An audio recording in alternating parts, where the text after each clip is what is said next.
Somos Atsubis.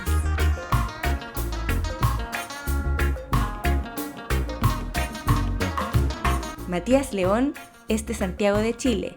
Allá realizó sus estudios profesionales en gastronomía internacional y trabajó durante varios años en el rubro. Llegó a Alemania con la visa de estudios de idioma, siempre con la intención de ver las opciones que le permitirían ejercer su profesión. Aquí se enteró de que a través de la Cámara de Artesanía podría reconocer su carrera y experiencia laboral, donde además lo animaron a obtener su título de maestro. Luego de tomar este desafío, junto a su esposa Daniela, decidieron abrir su propio negocio en Hamburgo, la pastelería y cafetería Elisa. Hola Matías, ¿cómo estás? Buenas tardes. Hola. Bien, bien, ¿y tú? Gracias por la invitación. Gracias a ti, yo sé que tenía una agenda súper copada, que estáis ocupado haciendo mil cosas, por eso quiero agradecerte por tu tiempo y por querer participar contando parte de tu experiencia aquí en el podcast. No, muchas gracias a ti. Con gusto, o sea, tiempo igual uno se puede hacer y en realidad sí hay harto que hacer en este momento aquí en la empresa, pero con gusto siempre cuento mi historia e intento dar un poco la mano a la gente que está empezando igual, ¿no?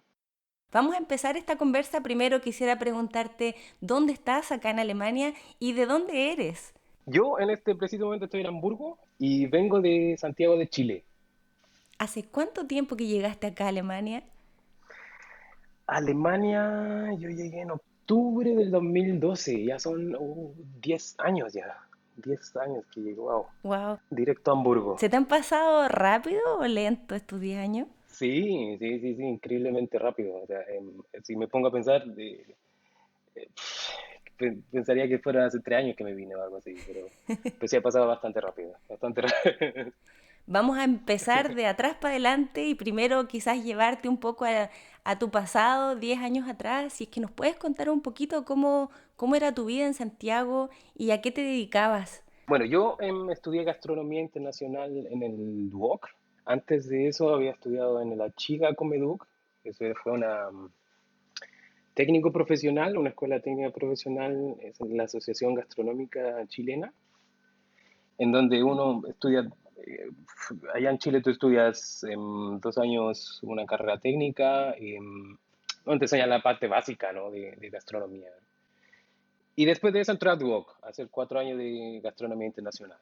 En DUOC te daba la posibilidad de poder irte al extranjero a hacer una práctica, y me fui a hacer la práctica al extranjero, después volví a Chile, trabajé, durante todo ese tiempo trabajé en varias partes, en restaurantes, pastelería, servicios de hotelería. em, y bueno, antes de venirme a Chile me dediqué un tiempo a la pastelería y ahí le agarré el amor a las tortas, ¿no? Entonces, después cuando ya me salió la oportunidad de venirme a Alemania, ya yo sabía que quería ser pastelero, ¿no? Me dediqué a hacer pastelería.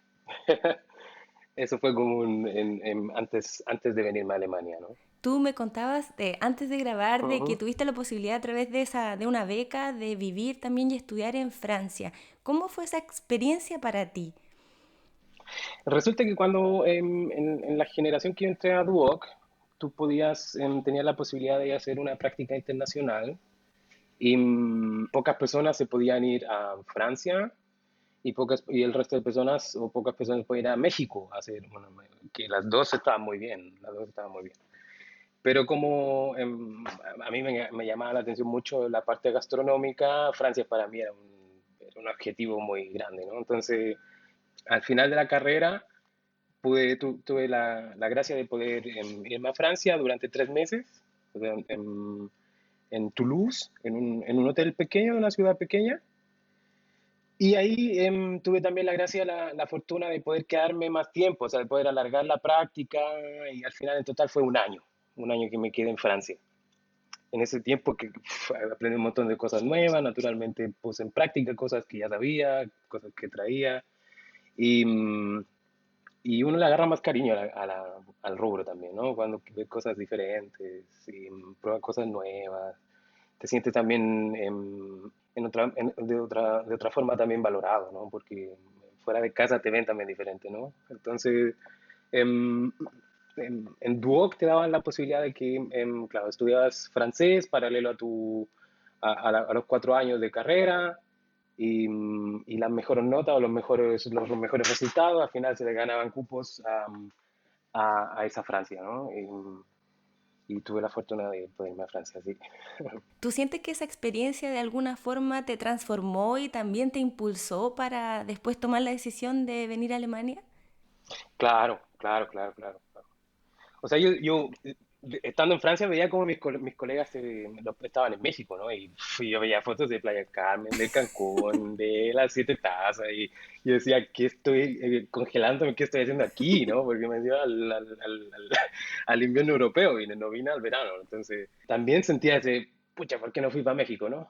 Pero el salir de tu país de por sí te abre el horizonte, ¿no? Te abre el cerebro, conoces otras culturas, conoces otra forma de ver la vida y en realidad creces un montón como persona, ¿no? Em, Después yo ya no quería volver a casa como en el sentido en el sentido político, en el sentido social, ya ves cómo funciona otra sociedad, ya ves cómo puede ser la cosa diferente. Entonces, sí, claro, influenció bastante, bastante, ¿no? ¿Cómo después tomas la decisión bueno, quedarte en Europa, pero decididamente decir, me voy a Alemania? No, lo que pasó es que en el transcurso de ese año fue entre 2011 y 2012, toda mi familia me decía, Matías, tú tienes un tío en Alemania, tú tienes un tío en Alemania, ese tío, eso que todos te dicen, tienes un conocido allá en el conocido del conocido, ¿no?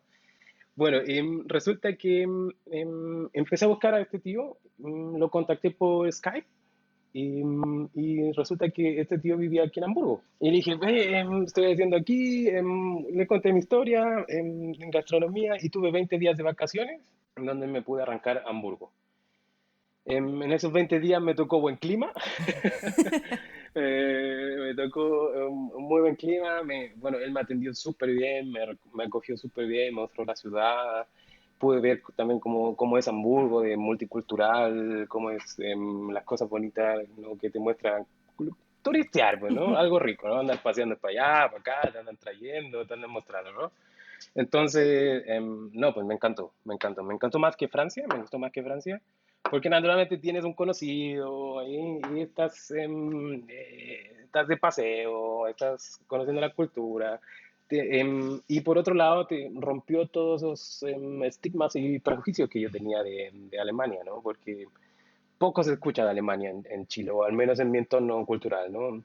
Lo único que se sabe es la Segunda Guerra Mundial, qué sé yo, el fútbol, una que otra cerveza, pero así culturalmente, ¿qué es Alemania? ¿Qué es actualmente Alemania? Muy poco, muy poco. Entonces, todos esos esquemas que tenía yo, todos esos prejuicios, se rompieron en el momento que yo llegué acá. Entonces, o la buena experiencia que tuve yo en esos días, ¿no? Entonces, claro, ahí yo le dije, tío, ¿cómo está la posibilidad de yo poder quedarme? ¿Qué piensas tú? ¿Cómo se puede hacer? Claro, él me tendió la mano, me dijo, Matías, no hay ningún problema, pero no vayas a pensar que esto es así, te puedes quedar aquí ya. O sea, él tampoco trabajaba en la embajada como para regalarme una visa, ¿no? Entonces, en ese sentido me dijo, anda, a Chile, ve las posibilidades, tramita una visa y vente, me dijo. Entonces tuve la fortuna de que él, claro, me dio la posibilidad de llegar a su casa, más yo me devolví a Chile en ese entonces, tramité mi visa, hice una visa de estudiante de alemán y me vine a estudiar alemán. La visa que yo tramité me la dieron por primero un año y después la pude extender por 6 meses más, o sea, en total estudié alemán 18 meses, solamente alemán intensivo, o sea, yo para tener esa visa tenía que estar estudiando, entonces eh, literalmente estudié alemán como loco, así, hasta el C1 hice. Y durante ese transcurso, bueno, conocí a mi esposa, a mi actual esposa, a mi actual esposa, o sea, como si tuviera más. Em, conocí a mi esposa, tuve la fortuna de poner en práctica el alemán. Bueno, ella no es alemana, pero sí en práctica en conocer gente y poder así.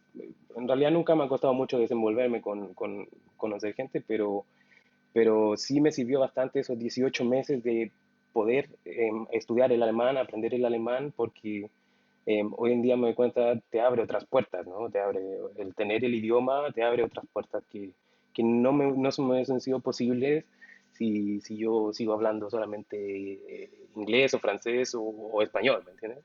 Mientras estabas haciendo el curso de alemán, ¿tú ya estabas mentalizado de que te querías quedar acá? ¿Tenías un plan o lo fuiste desarrollando así con el tiempo? Pues las respuestas se fueron dando en la marcha, ¿no? Mi objetivo quizás era no volver, pero no sé si quedarme, ¿no? Ujú.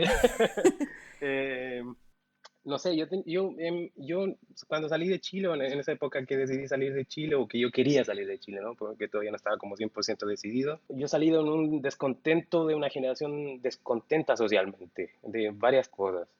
Se había dado el tema de la revolución pingüina, se había dado el tema de, bueno, el descontento social, es bien conocido hoy en día, pero mi generación fue bien afectada en ese sentido, y bueno, muchas, ¿no? Pero en el momento en que yo vi la posibilidad, yo dije, no, no, no quiero volver, no quiero volver, no es para mí una opción volver. Entonces traté de esforzarme en hacer lo posible, ¿no? Y, em, lo que sí yo decía cuando estaba aquí estudiando alemán es buscar las posibilidades de cómo, ¿me entiendes? Entonces yo como ya he estudiado gastronomía, empecé a averiguar qué posibilidades tengo yo con mi título aquí. Que, puedo yo trabajar, ¿no? Puedo yo, sí o sí, cocinar lo seguía haciendo, sí o sí, hacer tortas lo podía seguir haciendo, pero así como a la mala o como por escondido, como no era un plan a largo plazo, ¿me entiendes? Entonces, claro, resultó que empecé a terminar los cursos de alemán, se acababa el tiempo de mi visa, se acababan los plazos donde yo me podía quedar, etcétera. Y se fue dando la cosa bien con mi esposa. En ese entonces éramos novios. Ella es alemana de nacionalidad, pero es nacida en Colombia. Entonces a ella fue, no sabía alemán, entonces nos conocimos y empezamos, estudiamos alemán juntos. Entonces nos fuimos conociendo, se dio todo súper bien y después cuando ya llegó el tiempo dijimos, bueno, no, si vamos a estar juntos, o nos vamos a Colombia o nos vamos a Chile o nos quedamos aquí, ¿qué hacemos? Entonces, bueno, nos miramos ya, fue como si en realidad teníamos ya planes de estar juntos y al final nos casamos y me quedé, ¿me entiendes? Y después comienza nuestra historia laboral, ¿me entiendes? Juntos, porque ella es administradora de empresa y yo soy pastelero como profesión. O en Chile le dicen como chef internacional o algo así, ¿no?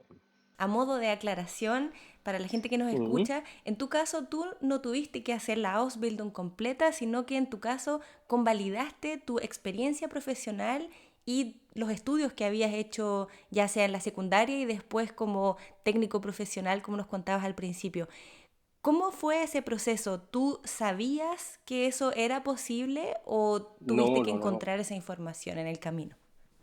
No, eso fue eso fue un gran tema porque al principio yo decía, bueno, pues ya, yo soy pastelero, me encanta la pastelería, etcétera, voy a hacer un Ausbildung, porque aquí me enteré tarde, me enteré de que en Alemania dividen las carreras, a diferencia de en Chile, no sé si en toda Latinoamérica, pero en Chile es así. Tú eres chef o cocinero, pero en la carrera aprendes todo. Tú puedes desde laminar un pescado, hacer sushi, hacer una torta, un pan, sopa, etcétera, ¿me entiendes? Es una carrera muy completa, pero es muy poco especializada en eso. Entonces, aquí no, aquí tú eres cocinero, o eres panadero, o eres pastelero, o eres hotelero, ¿me entiendes? Entonces te dividen todo eso y lo hacen en Ausbildung. Y cuando yo comencé, yo dije, bueno, yo quiero empezar en la pastelería un día me dijeron, mira, si tú quieres ser pastelero, cocinero o panadero, tienes que ir a la Handwerkskammer, que es la Cámara de Artesanos aquí en Hamburgo, ¿no? Entonces, y ahí pregunta me dijo, mi tío creo que me dijo en ese entonces, me dijo, si tienen un Ausbildungsplatz, una plaza para que puedas entrar a hacer una Ausbildung, y yo decía, bueno, ya llevo 6 años estudiando gastronomía, bueno, pues si me quiero quedar aquí tengo que empezar de alguna manera. Entonces, Literalmente pedí una cita y dije, voy a ver si es que tienen una plaza libre para mí de pastelero. Y ya me tocaría hacer todo el proceso desde cero. Y bueno, pero ya estaba decidido a quedarme y lo iba a hacer. Entonces llego allá y le empiezo a comentar mi historia, los 2 años en la Chiga, los 4 años en Duoc, donde había trabajado. Y como aquí en Alemania te piden mucho documento, mucho papel, es difícil para nosotros, para los latinos que trabajamos así como ven el fin de semana, ven acá, demostrar tanta... Al principio me miraba y decía, ya, pero no tiene un Zeugnis, un Arbeitszeugnis, no tiene una carta de recomendación o algo así. Pues, en un evento de matrimonio te decían, ven, trabajamos y trabajabas todo el día, ¿no? Y te pagaban el día, ¿no?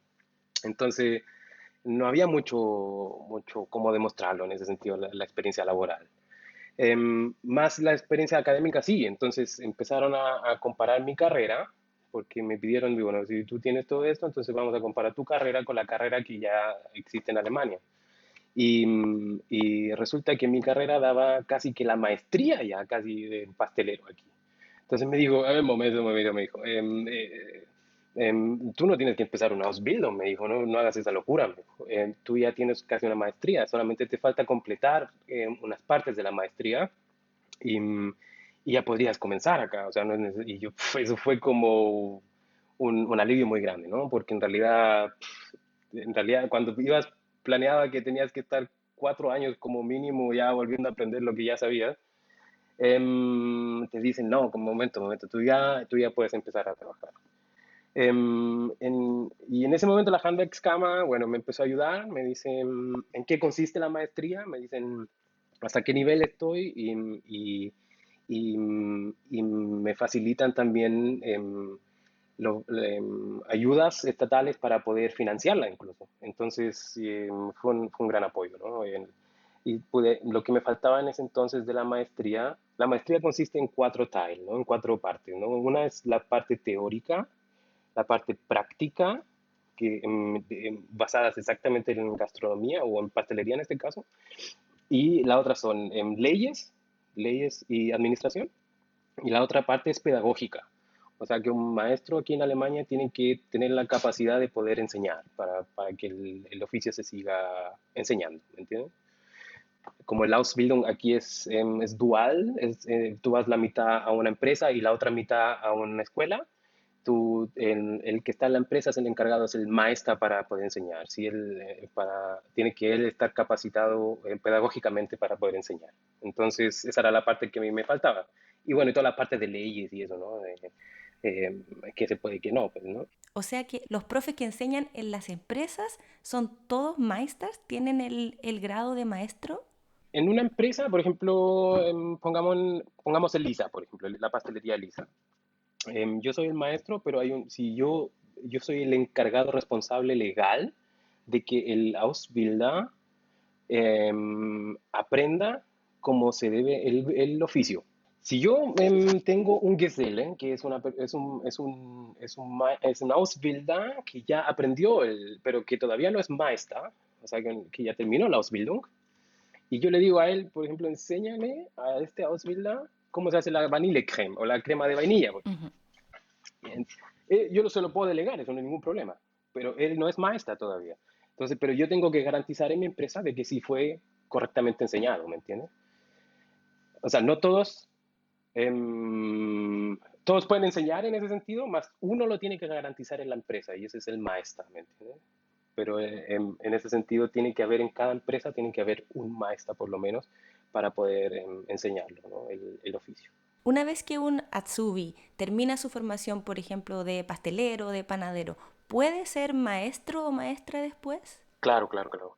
El Weiterbildung es ese, pues, ¿no? O sea, para poder continuar es la siguiente peldaño, por decirlo, ¿no? Porque tú eres primero Azubi, después tú eres el Geselle. Cuando terminas el Ausbildung, tú ya no eres más Azubi, sino que tú eres el Geselle. Es como decir tu Bachelor en comparación con la universidad, ¿no? Y si tú dices, bueno, pero yo quiero seguir creciendo, haces la maestría, pues entonces pasas a ser maestra cuando haces la maestría. Entiendo. Entonces, bueno, a ti te convalidaron todo y dijeron, usted está preparado para ser un maestra. ¿Cómo fue esa decisión para ti? Porque también ibas a tener que volver a estudiar áreas que ya conocías, pero en alemán igual. No, claro, claro, claro. No, fue loco, fue loco. Al principio fue, "Oh, chévere, no sé qué, hagámosle nomás y ya, y uno al final le pone hombro nomás, ¿no? La primera decisión para mí que fue bien dura fue que en realidad, como yo te explicaba, todo lo dividían, ¿no? O sea, panadero, porque igual a mí me enseñaron a catar vinos, a todo lo que es hotelería también, en servicio de maridaje. Todo eso me enseñaron en Duoc, todo lo tengo ahí. Pero no me servía de nada si yo quería ser pastelero, por ejemplo, si yo quería ser. Entonces, esa fue la primera decisión bien dura. Más en la Handwerkskammer me dijeron, momento, usted no solamente puede ser un maestro, si usted quiere el día de mañana ser maestra panadero también, puedes hacerlo, puede ser beca maestra también. O sea, si yo en este momento, o la persona que hace una Ausbildung de pastelero quiere hacer también una Ausbildung de beca o de panadero y después hacer el maestra, puede tener dos maestras, puedes tener tres maestros, ¿no? Tarda tiempo, cuesta dinero, pero puedes hacerlo.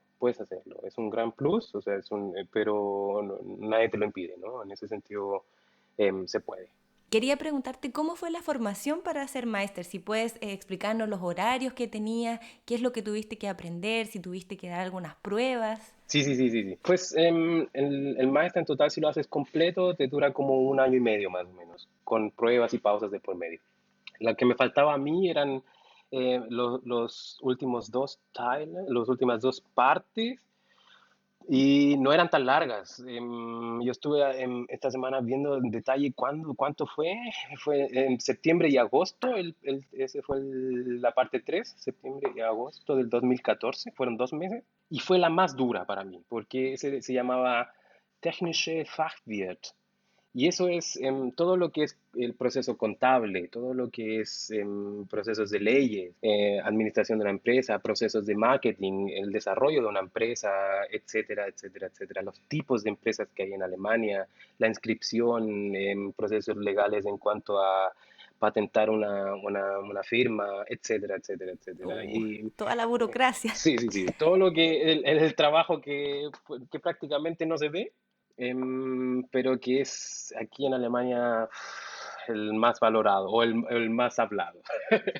El- Entonces, aquí para todo es un papel, entonces para todo tiene un formato y todo tiene un protocolo y eso es así, ¿no? Entonces, todo lo que tiene que ver con impuestos, hacer boletas, hacer Angebots y hacer eso, tener como una organización en la oficina más bien, ¿no? Entonces, ese fue el Teil 3 y duró 2 meses. Fue, como digo, para mí el más duro. Literalmente llorar estudiando porque no sabía cómo explicar la inflación en alemán, Mm. cómo afectaba la inflación en mi empresa, etcétera, ¿no?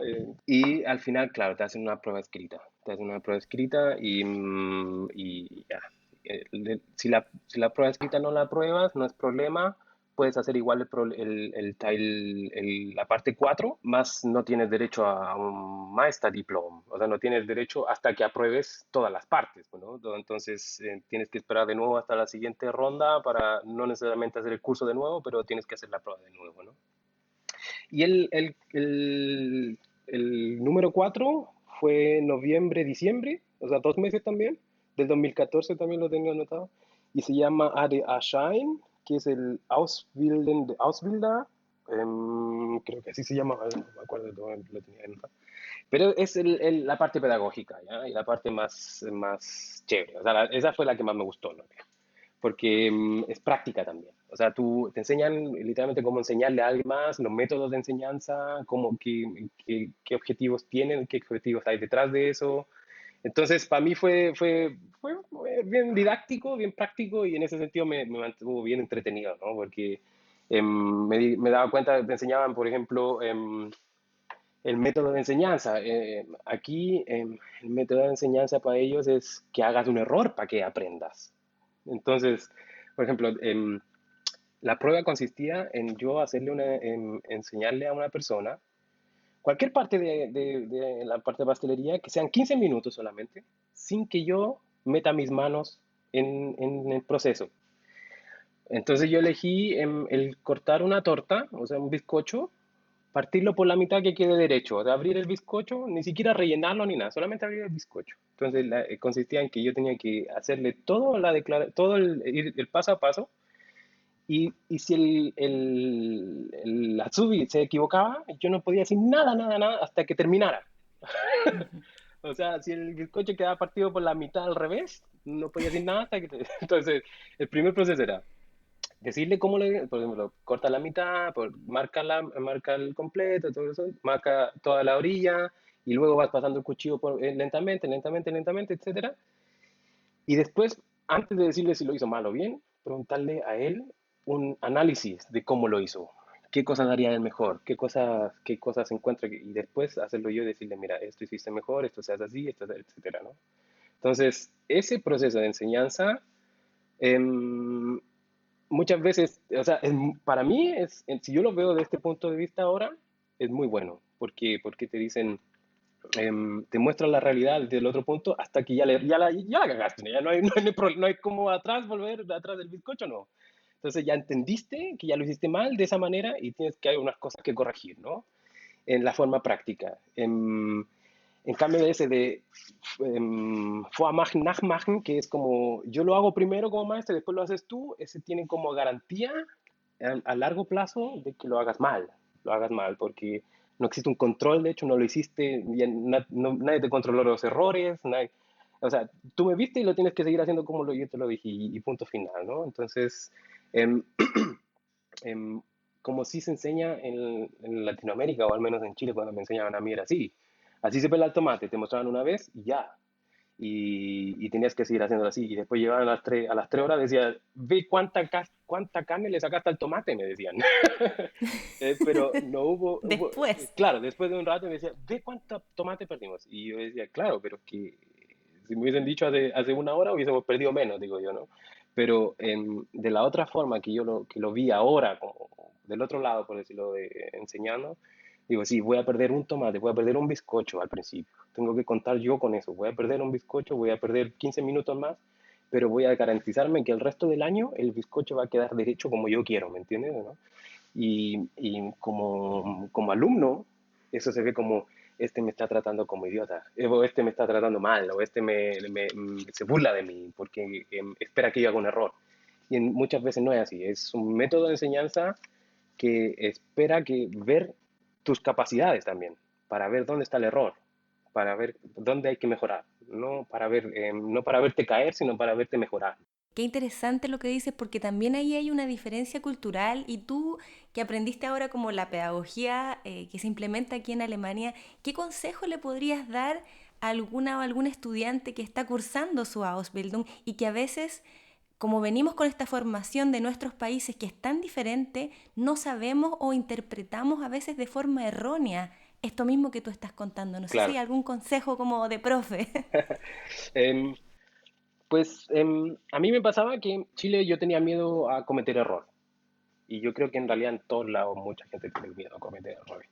Pero aquí me doy cuenta que culturalmente el error se ocupa para aprender. O sea, aquí todos cometemos errores. Y el error es un muy buen mecanismo de aprendizaje. Entonces, el consejo que les puedo hacer, atrévanse a cometerlos en su área, ya sea la que sea. Si están aprendiendo que el profesor está ahí al lado, pues, claro, convérselo con él, qué cosas se va a aprender. Si están construyendo una casa y van a poner la piedra angular y van a cometer un error, no lo hagan, pues, ¿no? Pero si hay un momento donde hay algo específico en el cual si hay un margen de error que ustedes pueden abarcar, háganlo, porque en ese preciso momento a ustedes están invirtiendo en sí mismos ese capital humano que están invirtiendo pues, bueno, perder ahí la materia prima, perder el tiempo, etcétera, es aprendizaje puro y que va a quedar para ustedes siempre, o sea, no se recupera, no se pierde con nada, ¿me entienden? Que su ganancia pura para ustedes. Entonces es el momento de cometer errores y hacer preguntas y cometer errores y es normal. Aquí se espera que cometan errores. Aquí el error es parte del aprendizaje. Lo que no se espera es que lo repitan todo el tiempo, ¿no? O sea, que el mismo error se repita todo el tiempo, eso es lo que no se espera.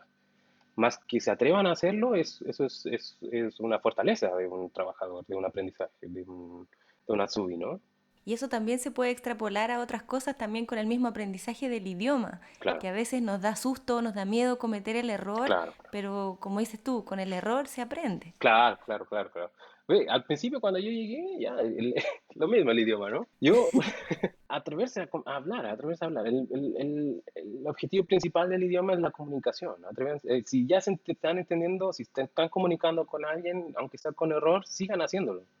Porque se van a ir perfeccionando con el tiempo. Yo hasta el día de hoy sigo aprendiendo alemán, hasta el día de hoy sigo cometiendo errores y al principio cuando llegué cometía más que ahora, naturalmente. Pero yo pienso que esos errores me han ido ayudando a mejorarlo solamente, ¿no? Entonces, hay que atreverse a hablar, hay que perderle miedo a la conversación, hay que perderle miedo y perderle miedo al tema cultural también, ¿no? Porque muchos somos introvertidos, otros son extrovertidos, etcétera, y conocen más gente de una u otra forma. Pero aquí pillas grupos para todos, ¿no? ¿Quieres jugar fútbol? Hay grupo para jugar fútbol, si hay grupo para tocar guitarra, para jugar a las cartas, y etcétera, ¿no? Entonces, claro, va mucho del carácter, pero hay que atreverse a cometer esos errores para avanzar un poco, ¿no? Nos decías que el maestra para hacer la maestría tiene un costo y a ti te apoyaron para poder pagarlo. ¿Puedes contarnos cómo fue eso? Sí, cuando llegué a la Handwerkskammer, la maestría me dijeron que costaba en total, si mal no recuerdo, unos 3.000 euros en total. Unos 3.000 euros. Bueno, en ese entonces cuando uno llega aquí dice, ¿de dónde va a sacar esos 3.000 euros? Decía yo, no. Ahora sí me tocó endeudarme, dije yo, ¿no? No, y ellos mismos dijeron, no, existe un programa estatal, existe de integración, tienes que cumplir unos requisitos, te dicen qué edad tienes, etcétera, ¿no? Te dicen, ok, pasas dentro del programa y ellos mismos te dan casi que una financiación. Parte es un crédito y parte es un bono casi que por integrarte.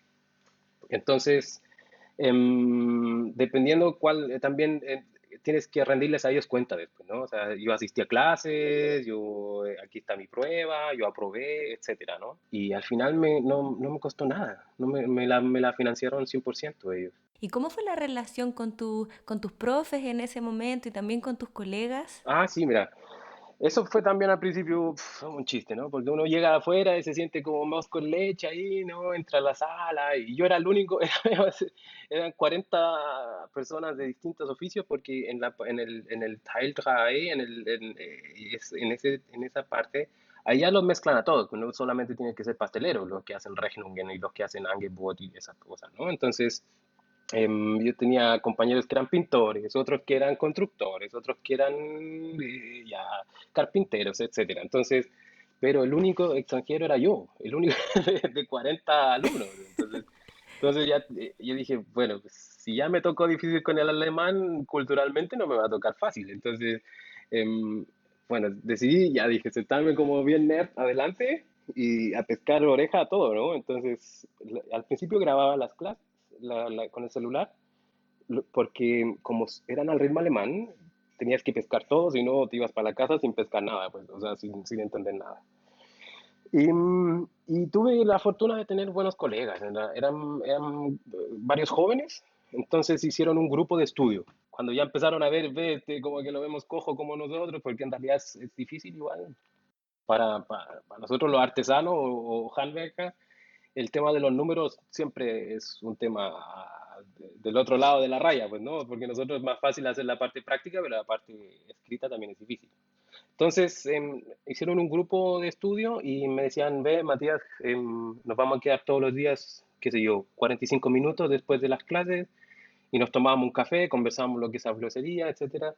Y en realidad fue súper bueno, porque te ayudaban a entender un poco más, o sea, a mí al menos me ayudaban a entender, oye, a entender lo que es la Buchhaltung y finanzas y etcétera en alemán.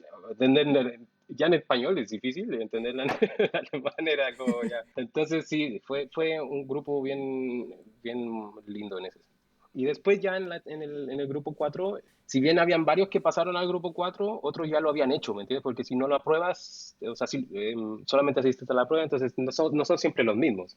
Y ese sí fue diferente porque como era más práctico, tenías que, varias cosas las podías hacer desde la casa, varias cosas las podías hacer directo con el profesor. Los profesores eran también maestras, o sea, son gente que trabaja a honorario y que da clases ahí, entonces, pero son gente que en la práctica hacen lo que están enseñando, entonces ellos son muy conocidos con lo que hacen, entonces eran muy prácticos para enseñar, entonces te decían, ok, en la oficina tienes que tener tanta carpeta y así te manejas con el banco, así te manejas con la Steuerberater, así te manejas con este otro, y entonces muchas cosas te la enseñaban muy prácticas, entonces, y muy asequibles. Hasta el día de hoy ellos te dicen, bueno, tienen mi contacto para siempre y hasta el día de hoy si tú tienes una pregunta, hasta lo puedes escribir, ¿no? Por correo y ellos te responden, no hay problema. Qué buena onda. Sí, sí, sí, sí, sí. Quería preguntarte también sobre la prueba final, porque nos hablaste un poco de que tuviste que guiar a un estudiante Ujú. con la prueba del bizcocho. ¿Qué otras cosas más tuviste que presentar para las pruebas finales? En la prueba final, esa duró como, a ver, bueno, eran 15 minutos, se llama de Unterweisung, que es una enseñanza de 15 minutos, y había que llevar todo. Eso sí fue lo más raro, porque en Chile vos no puedes llevar nada, pues te pasan todo ahí mismo, pero aquí tú tenías que llevar todos los materiales, la ropa de pastelero, todo, y hasta el bizcocho. Entonces, llegabas a una sala que sí era una cocina, donde estaban sentadas tres personas delante tuyo y tú no sabías a quién le ibas a enseñar. Tú llegabas ese día y al que iba pasando por ahí, o en ese mismo, como era una escuela gastronómica, el mismo profesor iba, ¿tienes tiempo? Yo salía literalmente al pasillo y le decía, ve, ¿tienes tiempo tú? Sí. ¿Quieres ser colaborador de esta prueba? Y si te decía, sí, sí, sí, no hay problema. Y había muchos que ya sabían que había pruebas de maestra ese día, entonces se ofrecían, pues, ¿no? Muchos decían, sí, yo voy. Tal. Entonces me tocó una chica que era tranquilísima, ella como que lo había hecho muchas veces. Y también, bueno, personas que cooperan en ese momento de estrés ayudan un montón, pues, ¿no? Entonces, lo primero que yo tenía que explicar era a los profesores o a los profas qué era lo que yo iba a hacer y, y así ellos podían evaluar el resultado final, ¿no? Y en el momento que yo terminaba, que como te explicaba, ¿no? Tenía que decirle a ella, y como la mayor prueba era de que literalmente yo a ella no la conocía, nunca la había visto, pues, ¿no? Entonces, explicarle a ella literalmente, el bizcocho lo vas a cortar así, así, así, y el resultado va a ser este y todo el asunto, y después explicarle a ella qué es lo que piensa, qué cosas puede hacer mejor, y al final esa fue la parte que mejor me fue, o sea, en comparación de los dos tiles que yo hice, ¿no? Pero claro, pues fue la que también más me gustó, ¿no? A la que más creo que no sé si más tiempo le dediqué, pero porque a los dos pruebas le dediqué hartísimo tiempo, o sea, no, estaba full side en eso, no había nada, no había más tiempo libre para nada más. Aparte que es un momento estresante también, ¿no? O sea, no quieres, yo creo que nadie va en ese tiempo a decir, bueno, ya no importa, me veo el partido en internet y otro día estudio, ¿no? Como que en realidad le pones ganas para sacarlo, ¿no? Las personas que terminan o que tienen el Master, por lo que entiendo, tú me corriges, tienen la posibilidad de abrir sus propias empresas aquí en Alemania, ¿cierto? Claro, claro, claro. En el oficio, ¿no? Por ejemplo, si Sí. em, para abrir una pastelería, no un café, una pastelería literalmente que trabaje con productos crudos como harina, huevos, leche, etcétera, y se pueda llamar pastelería, tiene que tener un maestra en la empresa. Si tú no lo eres, puedes contratar a uno, te sale más caro, pero necesitas tener a uno. En tu caso, bueno, terminaste tu máster y bueno, ahí tenías la opción de trabajar en una empresa, pero en tu caso decidiste abrir tu propia pastelería que comentabas, Elisa. Hablemos un poquito de cómo fue esa decisión de Sí, sí, embarcarse en sí. este gran proyecto. Sí, sí, sí, sí, sí. Bueno, yo estaba también, había terminado recién el contrato en otra pastelería aquí en Hamburgo y no, me fui de vacaciones con mi esposa y ya y yo siempre decía, bueno, ya algún momento quisiera tener algo mío. Y mi esposa también decía que le llamaba la atención la parte gastronómica, pastelería sí era lo que, no, yo no quería restaurantes, sino más bien una pastelería. Y el concepto que hay aquí de pastelería es muy diferente al que hay en Chile. Entonces, tú vas a una pastelería y hay, a mi punto de vista, aquí hay dos tipos de pastelería. Una es la que tú vas y te llevas y te vas para la casa. O sea, tú vas, pides dos, tres pedacitos de torta o una torta entera y te vas. Y todas las otras café o las otras pastelerías que tienen un café, como para ir y sentarte ahí y comer, ¿no? Entonces, yo sí quería ese concepto que fuera con cafetería y que fuera algo flexible, algo que fuera tan flexible que yo pudiera decidir casi que semanal o mensual qué se iba a vender. Entonces, porque tener como siempre lo mismo no me llamaba mucho la atención. Entonces, la idea de Lisa siempre fue pensada, una, en tener esa flexibilidad gastronómica de decir, bueno, tenemos influencia latinoamericana en productos, es decir, trabajamos con manjar, trabajamos con café de Colombia, trabajamos en, qué sé yo, desayunos en los cuales hay palta de Chile, hay, qué sé yo, tenemos tortas como la tres leches, pay de limón, etcétera, o cositas, ¿me entiendes o no? O de repente tenemos la torta con lúcuma. Pero no somos la pastelería latina, o no somos el rincón chileno o el rincón colombiano, ¿me entiendes? Somos más bien una pastelería casi que enfocada en el público alemán con influencia latinoamericana y eso siempre fue pensado así.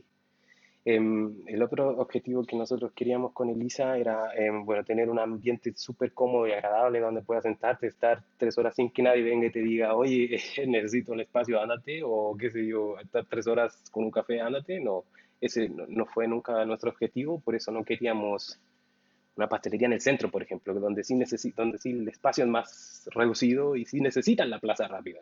Y enfocado también en pequeñas familias. O sea, las pequeñas familias eran nuestro principal cliente. O sea, tener espacio y una esquinita donde poder tener a los niños que griten y que tengan juguetitos y que puedan jugar, mientras quizá papá o mamá se sientan al lado a tomar un café o tienen una reunión con un amigo, porque eso sí, sí, en ese entonces nosotros sí veíamos que era un faltante bien grande, al menos en esta ciudad, en Hamburgo.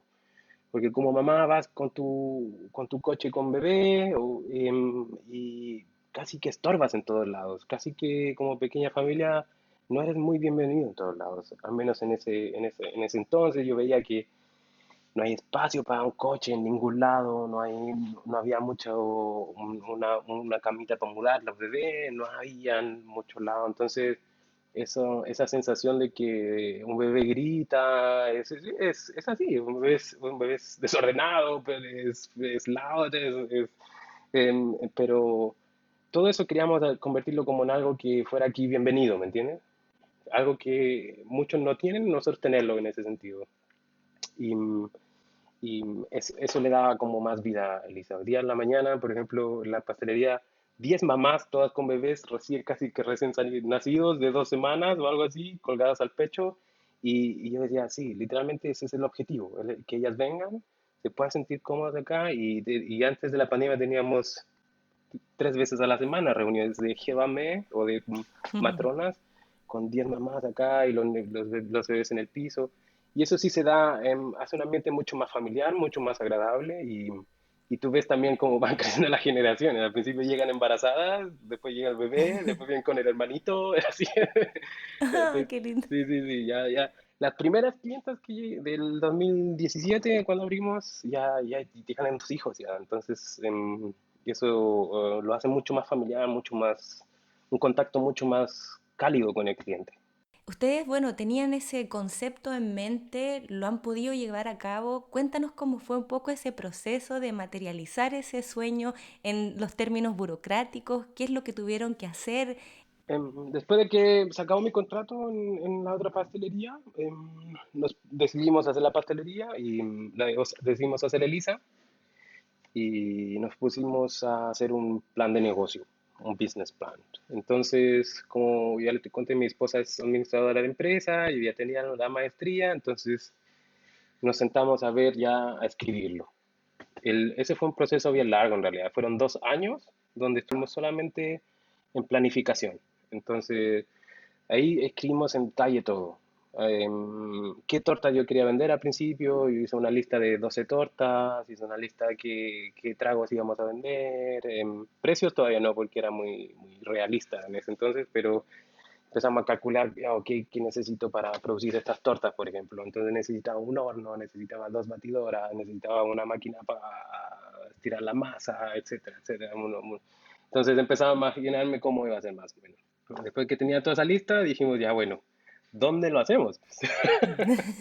La parte más entretenida todavía.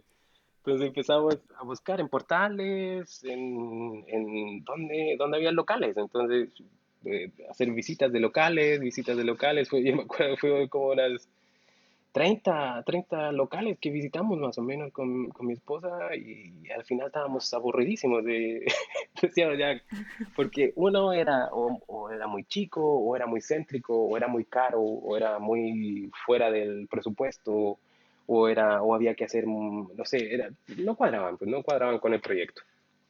Em, Hasta que apareció este local. Entonces, este local estaba justo con otro local, así como casi que en las últimas decisiones. Y resulta que con este local funcionó así como súper fácil. Nosotros, pero en cuanto al contrato y todo el asunto, pero el local era una cueva, literalmente. Así estaba todo dañado, todo como abandonado.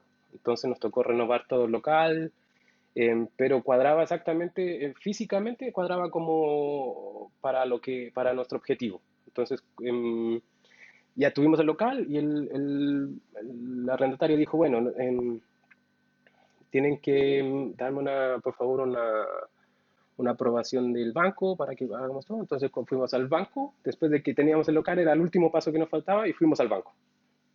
Y ahí en el banco literalmente vas a poner la cara, ¿no? También es una parte de la preparación. Te sientan ahí, te dicen, ya, ¿qué quieres de mí? Y tú tienes que decir, ya, bueno, queremos plata, pues. Entonces, entonces, claro, fuimos al banco y gracias a Dios salió todo súper bien, nos aprobaron el crédito. Estresante, sí, difícil, sí, pero es parte del juego, ¿no? Entonces ya partió la aprobación con el crédito y renovamos el local. Tardó 3 meses en renovarse y arrancó. Y nosotros como somos miembros de acá de una iglesia acá en Hamburgo, teníamos un montón de conocidos, ¿no? O sea, teníamos, gracias a Dios conocíamos un montón de gente, mucho apoyo de ellos, mucho cariño de ellos. Y la inauguración fue de locura, así lleno, de verdad, literalmente. Entonces, eso trajo una llamada aquí casi que en el barrio, o sea, en la vecindad, así como, wow, así, la inauguración del gran local, y nosotros decíamos, tranquilos, somos nosotros nomás, no se preocupen. Y claro, y desde ahí, gracias a Dios, siempre ha sido como subiendo. ¿Ustedes, Matías, recibieron alguna asesoría para hacer este plan de negocios que tenían que presentar también para el banco? Sí, sí, sí, sí, sí. Esa es otra parte donde la Handwerks Kammer también te ayuda. Tiene un Abteilung, o sea, como un departamento solamente para iniciar empresas. Entonces, tú tienes tu Berater ahí, te dicen, bueno, nos juntamos tal día, tú presentas tu proyecto y tú dices, ok, yo quiero esto otro. Y entonces él te dice, te va ayudando con tu business plan, con tu plan de negocio. Entonces, tú lo vas escribiendo, lo vas haciendo, lo vas planificando en base a experiencia, en base a lo que ya se ha hecho en otros proyectos. Y también te ayudan con conseguir financiación. O sea, la financiación, hay financiaciones estatales también para iniciar negocios. Entonces, para hacer, por ejemplo, para comprar maquinaria, por ejemplo, para conseguir créditos con otros tipos de intereses, porque el interés si tú haces un interés a través de la Handwerkskammer, o sea, un crédito, perdón, a través de la Handwerkskammer, puedes recibir otro tipo de intereses en el banco, porque dependiendo de en qué programa estatal te encajen, ¿no? Porque el Estado también te apoya para poder iniciar empresa. Y también ellos te preparan para ir a poner la cara al banco, porque después, al fin y al cabo, tú te sientas ahí con con un banquero y te dicen ya, y te preparan, ¿no? Te preparan para esa conversación que no es fácil, no es fácil, pero que hay que estar preparado para eso, ¿no? Hay que prepararse un poco. Claro, porque es algo serio, no es un proyecto a mediano y largo plazo el que estás proponiendo. No, claro, no, claro, no, claro. Ya sea lo que sea, o sea, si uno le pide plata al papá es diferente, ¿no? Porque ya el papá te la va a regalar, ¿no? Eh, pero si tú vas a hacer negocios con alguien, tú tienes que ser serio y es un compromiso que tomas y es un compromiso al cual te aferras y tienes que cumplir. Entonces, para eso desarrollas un plan y el plan tiene que acordarse, tiene que estar en mutuo acuerdo, pues, ¿no? Entonces, eso es una decisión que no es tan fácil y tienen que ser aprobada por los dos. Entonces, el banco por un lado está poniendo el dinero y te pone a prueba también, pues a quién le estoy prestando el dinero, ¿no? Ellos no te conocen, ellos no saben quién eres y tienen que saber con quién se están relacionando. Hicieron ustedes un muy buen equipo con tu esposa Daniela, como contabas que ella es administradora de empresa. Me imagino que fue ahí también un buen match para el negocio. Sí, sí, o sea, en todo en general, ¿no? O sea, si tú ves hoy en día la Einrichtung, o sea, la decoración completa de la pastelería, eso es todo toque de mi esposa, todo es, cada color, cada posición de las mesas, etcétera, en cada uno de esos detalles está la mano de ella detrás, ¿no? O sea, no es solamente, la pastelería de Matías, no es así. Naturalmente el proceso gastronómico es el que me queda a mí más fácil, o sea, cómo se hace la torta, qué torta va el día, cuáles van bien, cuáles van mal, qué cosas votar, qué cosas no, etcétera, ¿no? Trabajar al personal, etcétera, ¿no? Pero todo lo otro que es en detallitos, en cosas, en darle vida a esto, es toda la mano de mi esposa detrás de eso, ¿no? Y la parte naturalmente administrativa en el sentido de que tiene que haber una administración, tiene que haber un Dienstkalender, tiene que haber un trabajo del personal humano también, ¿no? En el sentido de contacto con ellos, tener una relación con tu personal. Eso es también gran parte ella, ¿no? Claro. Ujú. Sí. Dentro de tu personal, tú tienes también una chica, una Tsubi ahora. Ah, sí, sí, sí, sí, sí. ¿Cómo ha sido esa experiencia para ti de poner en práctica un poco lo que aprendiste? No, bacanísimo, a mí me encanta eso. Eso era un objetivo también desde que comenzamos la pastelería. Ella está entrando a su tercer año ahora. Pues, literalmente ahora empezó en agosto su tercer año de Ausbildung. Y a mi punto de vista, yo lo he conversado muchas veces con ella, es todo un éxito en varios aspectos. Ella es una persona muy, muy motivada, le encanta el oficio, le encanta lo que está haciendo y lo aprende muy rápido, lo hace muy bien. Hay muchas cosas que naturalmente se corrigen, se van corrigiendo la marcha. Pero es una persona que lo hace muy bien. Entonces facilita el trabajo, ¿no? Facilita el trabajo al enseñar, ¿no? Y como para el proceso de enseñanza, desde mi parte, ha tenido muchas, no obstáculos, sino más bien desafíos, ¿no? Al poder llevarla a ella a través del año y planificarla y decir, bueno, estos días está aquí, estos días está allá, es que está aprendiendo ella literalmente en este momento en la escuela porque están en bloques, ¿no? Están 3 semanas allá, luego 2 semanas acá, luego 3 semanas allá o 2 semanas allá, etcétera, ¿no? Entonces hay que ir llevándonos de la mano en ese sentido sí, hay muchas cosas que están nuevas, muchas cosas que están en tendencia y mostrarle también qué es lo tradicional, son las cosas que uno ya conoce, que uno sabe y también para mí es una buena oportunidad de aprender también, ¿no? Porque todo lo que está saliendo nuevo en tendencia en pastelería viene literalmente de cabezas nuevas, de gente que está como ella aprendiendo, ¿me entiendes? Entonces eso es una parte muy, muy, muy, muy buena, o sea, que a mí me agrada mucho, ¿no? Aparte de la motivación que dices, ¿qué otros aspectos tú crees que es necesario o habilidades que debería tener una persona que quiera hacer una Ausbildung? Pues primero esa persona tendría que ver qué cosa le gusta hacer, ¿no? O sea, el Ausbildung de pastelero no es solamente decorar la torta por fuera, ¿no? O sea, es todo un proceso hasta que se decora la torta por fuera, ¿no? Entonces, em, eh, esa persona tiene que literalmente ver y probar, hacer días de prueba, quizás en varios profesiones. Y muchas veces uno siente, ¿no? Uno así dice, sí, sí, en realidad me gusta mucho, qué sé yo, la carpintería y me llama la atención hacerlo varias horas al día. Y en esos prácticos, esas pruebas que uno hace, se da literalmente cuenta de qué pasa en la realidad, ¿no? Qué pasa porque hay conflictos, hay momentos de estrés, hay momentos de situaciones que son desagradables, sí, como en todo oficio. Pero hay uno donde uno pone la balanza, ¿no? O sea, sí, sí, me gusta, a pesar de eso, me gusta, a pesar de esto otro, me gusta. Entonces, prueben, vean, atrévanse a probar y a cometer errores y que es la mejor enseñanza que van a poder llevarse es el mismo error. Y si ya han tenido algo de sus países, si ya han aprendido algo, si ya, y quieren continuarlo, por favor diríjanse a la Handelskammer, a las instituciones, a la Handelskammer, si es que es necesario. Y averigüen, porque quizás les pasa como a mí, que no tienen que hacer una Ausbildung y que quizás tienen que hacer una capacitación extra solamente.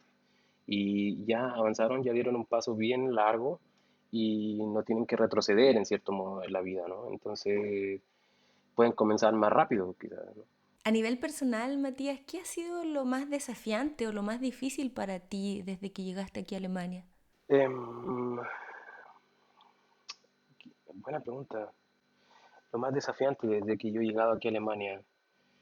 Bueno, pienso que hay cosas que uno como cuando se hace independiente, hay cosas que uno no ve, ¿no? Muchas cosas que uno no ve. El trabajo con personal, por ejemplo. El trabajo con personal requiere un desafío muy grande en el momento en que tú inicias una empresa. Porque absolutamente uno espera perfección y uno no la da, ¿no? Entonces, todos somos humanos y todos cometemos errores. Entonces, ahí está el desafío de poder entender que cada uno tiene sus fortalezas y debilidades, ¿no? Entonces, esa es una parte que en la parte personal, la que más me ha afectado, ¿no? La que más creo que me ha sido más difícil de entender, más intento poner de mi parte, ¿no? O sea, las otras cosas que uno ve de empresas que uno dice, ya, voy a ponerme un cafecito, voy a ponerme una, una pastelería, y detrás de eso lo que yo decía, es mucho trabajo, detrás de eso es mucho esfuerzo, mucho cariño, mucho empuje, así como es mucho el- lo que, la, la gratificación que hay por detrás después de eso, ¿no? O sea, el poder ver de que las cosas funcionan de alguna manera, tienen un ritmo. Como te decía al principio, nosotros hicimos un business plan que duró 2 años y yo esos 2 años, tú puedes imaginarte, uno se desespera al final, dice, momento, ¿cuándo arranca esto? Pero el momento que arranca y camina solo o camina casi que muy fácil, ¿no? Entonces, eso, ser constante y, eh, ha sido clave, pero también ser paciente ha sido una parte que ha demandado bastante de mí, porque en Latinoamérica estamos bien acostumbrados a que las cosas sean más rápido, ¿no? Estamos bien acostumbrados a que uno dice, bueno, pero ya necesito una máquina, voy ahí donde el vecino y él conoce al amigo del amigo y vamos a buscar una máquina y uno puede ir a las 12 de la noche y me trae la máquina, ¿no? Aquí no, pues aquí todo es un proceso que dura un poco más. Entonces esa paciencia, eso creo que sí, eso, literalmente, esa cultura de traer de lo rápido. La cultura de lo rápido creo que es lo que más me ha costado. De decir, ok, ya, quiero y se hace. Y eso aquí es muy difícil, porque culturalmente es así, ¿no? De planificación, de tomar el tiempo, de pensarlo, de hacerlo bien, de estar seguro, darle dos, tres vueltas antes de hacerlo. Y eso pienso que es lo que más me ha costado. Sí, sí, Mm. sí. Y ahí hablas también de un cambio, que esta es una pregunta que yo siempre les hago, como sientes que has cambiado desde que llegaste aquí a Alemania, desde que saliste de Chile, cuando miras al Matías que estaba terminando sus estudios ahora. Sí, ¿Sientes por que has favor, sí. cambiado? Sí, absolutamente. Sí, sí, sí, sí. No, sería irrealista no cambiar, ¿no? O sea, hay que cambiar, por favor, hay que cambiar. Cada año pienso que cambio algo, ¿no? Sería realista no hacerlo. pero porque también es necesario estar cambiando todo el tiempo. No, no tus principios me refiero, pero sí en cómo ves la vida, o sea, cómo estás viéndola todo el tiempo. Naturalmente, no de un día para otro me gusta el café o no me gusta el café, pero si antes yo estaba acostumbrado a eso de que quiero y se hace, o ese sistema cultural de que a la rápida, ya hagamos esto nomás, o a la escondida, sí, hazlo así nomás y nadie ve. Em, no, esa forma de ver la vida, esa ha cambiado como, siento yo que ha cambiado en ese sentido, ¿no? En poder entender de que si uno planifica un poco más, si uno ve más allá, si uno piensa, es realmente eso lo que quiero y planificarlo, pensarlo, darle dos, tres vueltas y después pues quizás tenga otro resultado, ¿no? Porque cada plan tiene otro resultado, quizás. Pero, pero claro, así sí, claro, naturalmente siento que he cambiado, que he cambiado. Y no me da pena decirlo, ¿no? No me da vergüenza decirlo. Pienso que es parte del proceso de crecer también, ¿no? Parte del proceso de crecer es ilógico seguir pensando en Chile estaba todo bien y yo ¿qué hago aquí? Y luchar contra la cultura, ¿no? Eso es muy difícil, muy difícil. Vas a estar luchando el resto de la vida, ¿sí? Toca ir adaptándose, toca ir cambiando las cosas que nos son, toca ir entendiendo que ya culturalmente aquí las cosas son así, yo no puedo luchar contra eso, no puedo cambiar eso y no puedo vivir en un descontento infinito, o sea, no puedo decir todo está mal aquí, no puedo, y yo qué hago acá, y ellos son así, y ellos son así, porque si no voy a vivir eternamente descontento. Sino más bien aceptar, muchas cosas hay cosas que no me gustan, hay cosas que no entiendo, hay cosas que no me cuesta, más las acepto, más las acepto. ¿Puedes observar diferencias culturales en el ambiente laboral, en tu área, más que nada, que tuviste la experiencia de trabajar en Chile, pero también ahora acá? Sí, sí, sí, claro, sí. Em, Déjame pensar un poquito, porque para comparar. Em, Aquí yo puedo ver el servicio de un trabajador mucho más comprometido, muchísimo más comprometido que allá, en varios aspectos. O sea, yo puedo decir, si en el momento que yo trabajaba en la pastelería allá, no, no aquí en Elisa, me decían, hay que hacer helado hoy día, hay que hacer helado. Bueno, te dejaban responsable del helado y nadie más te hacía persecución por el helado. O sea, eres tú el responsable del helado y te dedicas y eres independiente en ese sentido. Pero sí veías ellos esperan un compromiso tuyo de que salgan bien, de que se haga bien y que va a salir bien, ¿no? Confían en ese sentido, ¿no? En cambio, en Chile o en la otra cultura, ven, vamos a hacer helado, mírame, pásame la pala, pásame esto, mírame cómo estás, pásame el azúcar, pásame. Entonces tú estás casi que al lado del pásame, ¿no? No te dan confianza de nada y cuando te vas a la casa te revisan en la mochila si es que te llevaste el helado, ¿no?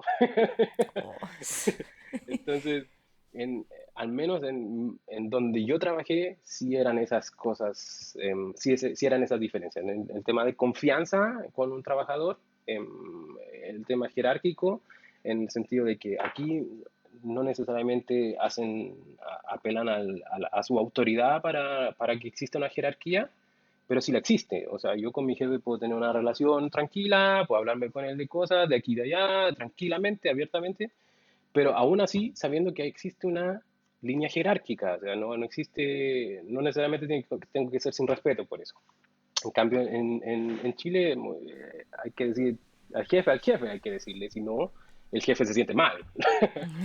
claro, como validarlo constantemente Claro, que el jefe. claro, porque parece que lo olvidara el que es el jefe, entonces hay que decirle jefe, ¿no? Entonces, en ese sentido, sí existe una línea jerárquica, pero porque también el trabajador no sabe respetar esa autoridad, o no yo entonces, mis colegas no sabíamos respetar esa autoridad y culturalmente existe esa línea jerárquica, donde hay que decirle al jefe jefe, y donde hay que decirle al maestro maestro, y hay que así, ¿no? Entonces, aquí, sí, en el tema de idioma, naturalmente se dice Frau o se dice Sie o la EA, dependiendo de con quién uno habla, naturalmente. Pero en cuanto a relaciones laborales, no tengo que yo estar diciendo todo el rato chef, chef, chef a mi jefe, ¿no?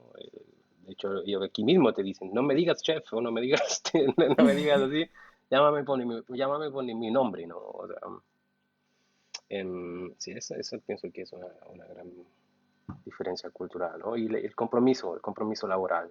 Y tú ves a la niña, a mí me sorprende a veces, ¿no? Pero son niñas de a veces 18 años, 21 años, donde a mi ritmo, trabajan a mi ritmo, no se bajan porque no porque sean mini job o no porque sean time side, trabaja menos, ellas al mismo ritmo y al mismo empeño y se esfuerzan por aprender y a pesar de que son trabajos que son paralelos muchas veces a su estudio, ¿no? Como mucho lo hacíamos en Latinoamérica, pero yo recuerdo mi trabajo en Latinoamérica era hacer ahí nomás y casi que uno ni se pone la camiseta con la empresa, ¿no?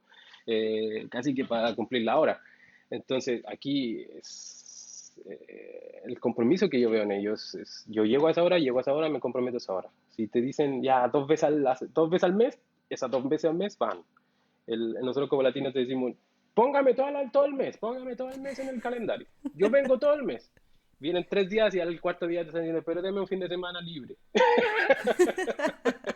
Entonces, es así como, ya, ese compromiso es diferente, y es cultural, ¿no? Para ir terminando ya, Matías, si podrías compartirnos algún consejo que te ha servido o que te sigue sirviendo para aprender alemán. Para aprender alemán, wow. Sí. Yo escucho bastante alemán, debo admitir. Yo escucho bastantes podcasts en alemán. Me encanta escuchar, aprender cosas, ¿no? A partir de la pandemia empecé a aprender bastantes cosas con podcasts. Cosas financieras, por ejemplo, historia también, bueno, bastante de cosas financieras, en tema de cómo administrar tu dinero, etcétera, ¿no? Pero aquí es que es un tema muy alemán también eso, ¿no? Y temas culturales, cosas de mi gusto, qué sé yo, autos eléctricos o qué sé yo, hay canales de YouTube y escuchar siempre, por ejemplo, las noticias. Eso sí me he hecho una costumbre bien, no sé si era de mi papá, pero de llegar todos los días en la noche y poner las noticias. Pongo las ¿El noticias. Tagesschau? Sí, sí, sí, sí, sí. Casi que todo, si no puedo a la misma hora, naturalmente uno lo ve después, se duermen los niños y uno pone el celular o qué sé yo en YouTube y lo ve después. Pero me he hecho la costumbre de hacerlo todos los días. Quizá no es tan saludable mentalmente porque muchas veces uno dice, "Uf, está todos los días el mundo peor", pero sí ayuda mucho a tener el oído trabajado en ese sentido, a poder entender cada día siempre hay una palabra que uno dice, ¿qué? ¿Cómo dijo eso? ¿Y cómo lo desarrolló esa oración? Y vas pillando la idea de una manera diferente, ¿no? Entonces, y bueno, ¿qué te digo? Yo aquí en la pastelería todo el tiempo estoy hablando con gente en alemán. Entonces eso es lo que más también me mantiene arriba del balón, ¿no? En el sentido de que estar conversando. La única forma de poder mejorar tu alemán es practicándolo. Y, o un idioma en general, ¿no? Yo viví un año en Francia y hoy en día no hablo nada de francés. Quizás entiendo el 10%. Cuando vivía allá, entendía, me podía comunicar, el último mes podía hablar fluido incluso. Yo me acuerdo que era una sensación muy linda. Llegué aquí, aprendí alemán y adiós francés, o sea, literalmente, pero es por práctica, es por práctica. El mejor consejo que les podría dar a cualquier persona, inclusive a mí mismo, porque yo también sigo aprendiendo, es seguir practicándolo. Cuando voy, a veces 1 o 2 veces he ido de vacaciones y vuelvo, me cuesta un poco también volver a arrancar, ¿no? Con el alemán, pero es así. El cerebro es un músculo y hay que entrenarlo. Para ir ya cerrando, Matías, si hay alguien que quiere ponerse en contacto contigo, que tiene más preguntas con respecto a tu propia experiencia, ¿dónde puede encontrarte? Si es que tienes redes sociales y quizás también compartirnos un poquito de dónde está el Café Lisa si alguien quiere ir a tomarse, a comer algo. Pues si se quieren contactar conmigo, con gusto. Como te digo, siempre comparto mi historia con gusto para poder tender una mano a los que estamos llegando, a los que hemos llegado, a los que van llegando. Porque yo sé cómo fue todo ese proceso y no es fácil, no es fácil. O sea, póngale empeño, pero em, a través de la pastelería, o sea, en Instagram, elisa.conditorei.café, ese es el nombre con el cual ustedes me pueden buscar la pastelería. Y ahí pueden escribirme a través de Elisa, a través de Elisa. Ahí trato normalmente de estar cuidando la página, de estar subiendo fotos, de estar subiendo las tortas que hacemos. A veces posteamos, qué sé yo, una Stelleanzeige, necesitamos gente aquí, qué sé yo, la oferta de la semana. Em, pero pueden escribirme a través de Instagram y nos podemos comunicar, no hay problema. Pueden venir, estamos abiertos de lunes a domingo, a excepción del martes, de las 10 de la mañana a las 6 de la tarde. Si vienen con más gente y vienen el fin de semana, les recomiendo que hagan una reservación porque el fin de semana sí, se baila harto aquí, entonces se llena. Pero si no, si están de pasada por Hamburgo, vénganse, estamos en la estación Wartenau de la U1 o la estación Landwehr de la S3, si no me equivoco. No, sí, de la S3. Y esto es en la Conventstraße número 21. Y están, como te digo, la S-Bahn o la U-Bahn en la cercanía. No es tan lejos del centro, no está lejos del centro, y tampoco estamos muy a la vista. Estamos un poquito escondidos, pero porque somos el café del vecindario. Pero si ustedes necesitan algún día conversar conmigo, o qué sé yo, o escribirnos, podemos escribirnos. Naturalmente, no voy a estar todo el tiempo a disposición, pero con gusto podemos ver si es que hay alguien que los podemos hacer conexión con alguien que puede ayudarlos, si es que tienen alguna pregunta con respecto a la Ausbildung als Konditor o a la maestría. Toda la información, sí, la vamos a dejar ahí en las notas del episodio. También te voy a etiquetar claramente cuando publiquemos el episodio para que así puedan contactarse contigo. Yo quisiera de nuevo, Matías, darte las gracias por compartir toda esta experiencia que es nueva también, porque no me había tocado hablar con alguien que había convalidado sus estudios y yo creo que esto también le va a abrir las perspectivas a mucha gente que nos está escuchando. Así que gracias de nuevo. Con gusto, no, con gusto. Gracias a ti, gracias por la invitación. Y como te digo, con gusto estamos a la disposición. Saludos, chao. Si esta es la primera vez que escuchas Somos Azubis, te cuento que en este podcast de entrevistas en español, estudiantes de Latinoamérica y de España que cursan sus formaciones profesionales en Alemania, comparten sus experiencias migratorias, detalles de su Ausbildung, datos y consejos. Para escucharnos, encuéntranos en Spotify, Google Podcast, Apple Podcast, iVoox, Stitcher o en nuestro sitio web somosazubis.de, donde encontrarás más información. Si quieres estar al día con nuestras publicaciones, síguenos en la cuenta Somos Azubis de Instagram y Facebook. La producción de este podcast es realizada por Renata Mesa Poblete y Michael Schmidt-Vogt. Gracias por escuchar.